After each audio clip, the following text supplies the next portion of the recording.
கொஞ்சம் லக்ஷ்மிபதி வேலூர். சிவபுராணம் எல்லாம் கேள்விப்பட்டிருப்பீங்க. ஒரு பதிகங்க அது. மாணிக்க வாசகர் எழுதிய 51 பதிகங்களில் ஒரு பதிகம்தான் சிவபுராணம். ஒரு பதிகத்துக்கே பெயர் புராணம் என்ற பெயர் வந்திருக்குன்னா நீ நினச்சி பாருங்கள், அது எவ்வளோ பெரிய புராணமாக இருக்கும். 95 வரிகள் அது சிவபுராணம்.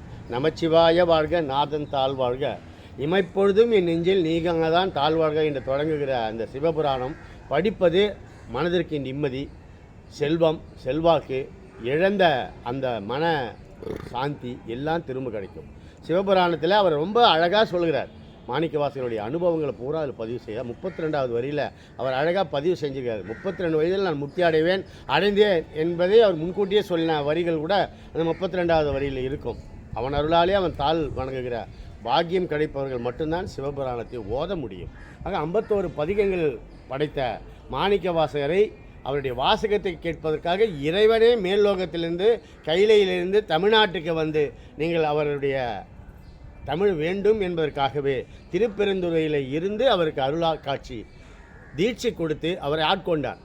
மாணிக்க வாசகா உன் மணிவாசகங்களை நான் கேட்க வேண்டும் என்று சொல்லிவிட்டு மறைந்து விட்டார். பிறகு இறைவனை காணவில்லை. அவருடைய கூட உட்கார்ந்து நம்ம திருப்பெருந்துறையில் குருந்த மரத்தடையில் ஒரு வாத்தியார், அந்தன ஆசிரியராக இருந்து அவர் கீழே 10-15 மாணவர்கள் தேவலோகத்திலேருந்து வந்தவங்க தேவர்கள் எல்லாம் மாணவர்களாக உட்காந்துட்டு இருக்கு. அதான் அவருக்கு தெரியும். மாணிக்கவாசகர் முதலமைச்சர், பாண்டிய நாட்டு முதலமைச்சர், குதிரைகள் வாங்குவதற்காக அந்த வழியாக போகிறார், திருப்பெருந்துறை வழியாக போகிறார். அந்த போகும்போது இந்த மரத்தடியில் உட்காந்துக்கிற சிவபெருமான் அவர் பர்பஸாக வந்தார், இவர் ஆட்கொள்ளணுன்னு. ஆனால் இவருக்கு தெரியாது அங்கே ஒருத்தர் உட்காந்துக்கிறாரு, அவர்கிட்ட போய் நம்ம இன்றைக்கி அடிமையாக ஆகிட்டு போகிறோன்னு மாணிக்கவாசகருக்கு தெரியாது. அவர் பாட்டுக்கு போகிறாரு. போகும்போது தூரத்துலேருந்து அந்த சக்தி ஏங்க சிவபெருமான் நம்ம ரோட்டில் ஒரு இடத்துல உட்காந்துக்கிறான்னு நமக்கு தெரியாமல் போயிடும். எப்படி இருக்கும் அது நினச்சி பாருங்கள். 1000 கோடி சூரிய பிரகாசம் இருக்கும் அல்லவா. அதனால் மாணிக்கவாசகர் ஏதோ ஒரு மனசில் மென்டல் சேஞ்ச் மாதிரி அவர் நேராக அந்த கோயிலுக்கு போனார். அங்கே போனால் குருந்த மரத்தடியில் இந்த வாத்தியார் உட்காந்துக்கிறார். ஜப்புன்னு காலில் விழுந்தார். அப்போ இறைவனே அவரை ஆசீர்வதிக்கிறார், தீட்சை கொடுக்கிறார். அன்று முதல் அவர் எல்லாவற்றையும் மறந்து அவர் காலடியிலே கிடைக்கிறார். கண் திமிர்ந்து பார்க்கிறார், இறைவனை காணவில்லை. நாம் அப்படி தான் சொல்லணும். அவர் சிவகணங்களோடு மறைந்து விட்டார். இறைவா உன்னை பார்க்க முடியல, எப்படி மீண்டும் நீ இந்த திருவடி தீட்சை தரப்போகிறாய்? உன் திருவடிகளை என்னை திருப்பெருந்துறையில் ஆண்டு கொண்ட மாதிரியே என்னை மீண்டும் நீ ஆண்டு கொள்ள வேண்டும் இறைவா, அம்மையப்பனே என்று அழுகிறார். அப்போ மீண்டும் இறைவன் வருகிறார். நீ இந்த திவ்ய தேசங்களை எல்லாம் போய் சுற்றி பார்த்து அங்காங்கே போய் சிவாலயங்களில் சென்று தரிசனம் செய்து நீ பாட வேண்டும் என்று சொன்னபோது தான் இவர் பாடியது தான் திருவாசகம். திருவாசகத்திற்கு உருகாதார், ஒரு வாசகத்திற்கும் உருகாதார்னு ஏன் சொல்கிறாங்க? அது படித்தாவே தெரியும் உங்களுக்கு. அப்பா என்று வள்ளல் பெருமான் கேட்பார், அம்மையே அப்பா என்று.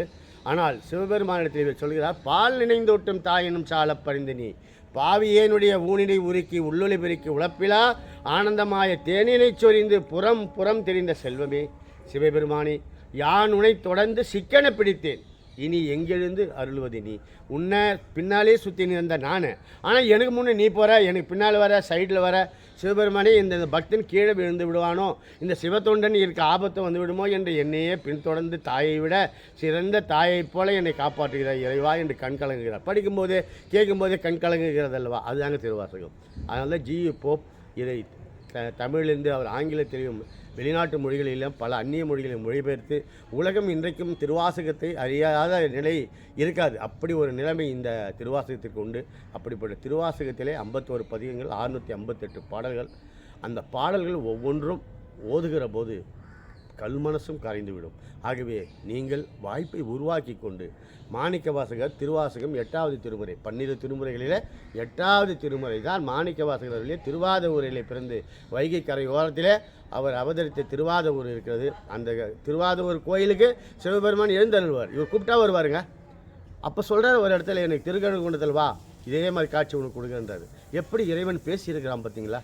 பேசுகின்ற தெய்வம் கண் முன்னாலே சிவபெருமான் மாணிக்கவாசகரிடத்திலே பேசி அருளி இருக்கிறார். அப்படி ஒவ்வொரு தேசங்களுக்கும் சொல்லி அவர் உத்தரகோச மங்கை வர்ணிக்கிற போதெல்லாம் நீங்கள் கேட்டிங்கன்னா, உத்தரகோச மங்கை மன்னா மன்னா மன்னா அண்ணா தலைவா என்று இறைவனை நினைத்து உருகிய மாணிக்கவாசகருடைய தமிழுக்கு நிகர் இல்லை.